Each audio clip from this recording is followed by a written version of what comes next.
Hey guys, welcome to a new video. Today, let's swatch the Kuretake Gansai Tambi Granulating colours, while also getting into the autumn spirit and painting some beautiful autumn leaves. But first, let's go and collect some leaves.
Okay, so we are back and now it's time to choose some leaves to paint. I wanted to get a bit of a selection of all different kinds. Now, I'm not really sure about my leaves.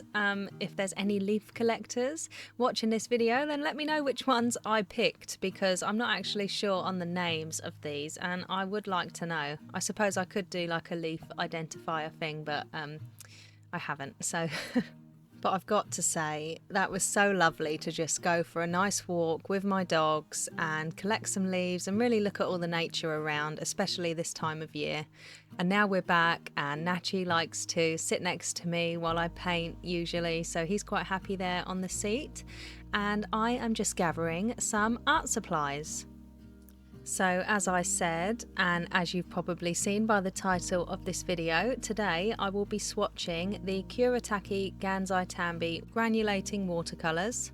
And I'm just picking a paintbrush out, and this is these are my absolute favourite paintbrushes ever. The Betty Hayways watercolour round brushes. I've had mine for nearly 2 years now and I use them all the time and they are still as good as new. I'm just picking a pencil out to sketch my leaves, and here are my paints and my sketchbook. I have really tried to resist the urge to buy these paints for a while, but I bought the 48 set of Kuretake Gansai Tambi and now here I am with these. I just couldn't resist. I love granulating paints anyway, and I've been so excited to swatch these out, but we'll talk a bit more about those in a moment. This is a sketchbook that I have made myself out of Arrtx watercolour paper. The cold press Arrtx watercolour paper is my favourite paper to work with, especially with watercolours, and well, I even like to work with this when I use coloured pencils as well. Those swatches there are just some swatches of my main White Nights and Roman small palette that I put together, which I can show you in another video if you'd like to see it, just let me know. But I'm really happy with this sketchbook. I deckled all the edges because I do love to see that in a sketchbook, and yeah, I've just been excited to work with it, and I want my intentions for this sketchbook to be just experimenting with colours and my colour palettes, and not to worry too much because I made it myself. I'm not going to be too precious about it, and yeah, I know that, like, usually if I would buy this I would be really worried about messing it up, and because I made it myself, I think like, oh, I could just make myself another one. So I'm not worrying about if I mess anything up. It's all about experimentation and play, and that's exactly what this was today. One of my favourite things about this time of year are the autumn leaves. They just make me so happy, and I loved collecting these, and I really wanted to make a nice space for them in my sketchbook while also playing with my Kuretake Granulating Watercolours. So I even traced some of the leaves, especially that one on the left corner. In a moment I do trace that. I just thought it would be a fun thing to do and also a nice time saver as well. So I really wanted to just get to the painting because I couldn't wait. Now, I think these watercolours actually thrive in a bigger space. So if you wait to the end of the video, I do show you that I fill the page on the left up with just big swatches of the paints, because even though they look really lovely within the shapes of the leaves, they don't shine as much as I had hoped them to. I recorded this video and collected the leaves all in one afternoon, so you will see the sunshine come around soon and the video will have different lighting throughout.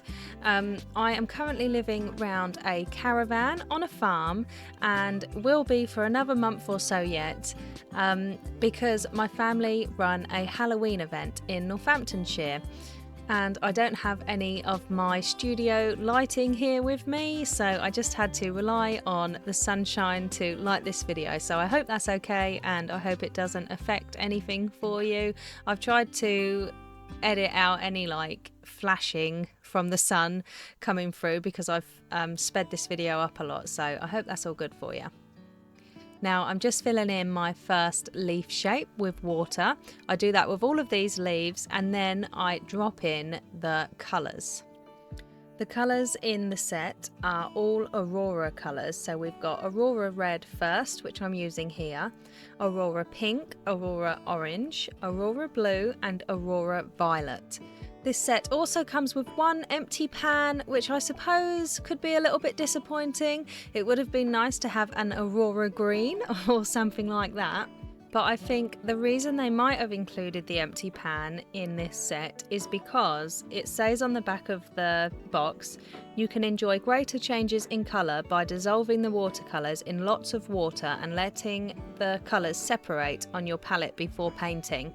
That's something I didn't do with this painting, but I would like to try it. So even in the bigger swatches that I do at the end, I still don't do that. I kind of just put my paintbrush in the paints and put it straight on the paper and then sort of dissolve it on the paper in water. But I think there's probably lots of different effects you can get with using these paints in different ways. So I've definitely got some more experimenting to do with them. All of my favourite watercolours I own are granulating, colour separating colours, so these are just such a beautiful addition to my collection. I think they'd be great for painting galaxies and things like that. I think that they also think that they would be great for galaxies and auroras and northern lights sorts of paintings because of the names of the colours. I really think if you had a bigger sheet of paper and you painted a night sky or something like that, these paints would really shine. I noticed on the box for these colours that all the swatches on there are all really light and much lighter than I was able to achieve here in my swatches, so I bet that's because they have a lot of water in them. So I'm about to do a trick or technique that I learned from a YouTube channel called Kristin Van Leuven. I think that's how you pronounce her name. I shall link it in the description anyways. But what you do is you use the end of your paintbrush to create the veins in the leaves, and what happens is you indent the paper, and so the watercolour kind of settles in those indents. And I just thought that was a really fun thing to do and a really great hack for future watercolour paintings, especially with leaves. So the colour that I'm using now is the Aurora Orange colour, and it actually matches this little leaf so well. It's near enough the same colours in the paint, so I thought that was ideal. And the one I'd done before that was the Aurora Pink as well. So a few of the colours in this set are very similar. I did think the Aurora Red and the Pink were both quite similar, and I would have liked to have seen them be a bit more different. but the orange and the purple definitely make up for that. So there's lots of like pinky tones in the set. I would have liked to have seen a bit more green, I suppose, because green is one of my favourite colours, and it would have been lovely to have like a nice teal colour or something like that. But I do just feel like these are kind of a bonus paint from the Kuretake line, because I love the Kuretake Gansai Tambi Watercolours. I have the 48 set and the Art Nouveau set, and they're some of my absolute favourite paints. So when I saw that they did the granulating colours, I was just grateful to even just have those. If you're unsure about what Gansai Tambi paints are, they are traditional Japanese watercolours, and they're known for their vivid, so vibrant colours, and also their really unique properties. So they're made with a different binder, and that makes them feel a lot more thicker and a little bit more gouache-like than our traditional sort of Western watercolours. I'm not sure about what their granulation colours are made from, but I do think these feel a lot more like our Western watercolours than the colours that I have, say, in my bigger 48 set or in the Art Nouveau set. They feel different to how these feel to me. Here's a little close-up of the Aurora blue colour, and just look at all of the pigments separating within there. Not only blue, but there's also like orange tones and brown and a little bit of red in there as well. I just find it so fascinating. I'm not sure about the pigment information for these paints. I haven't actually looked into it. But I know you can find the pigment information for their main sets and their main colours on the website, so I will link the website below if you'd like to see it. And you can also find lots more information on that website about these watercolours as well. So I'd like to talk a little bit about the paper.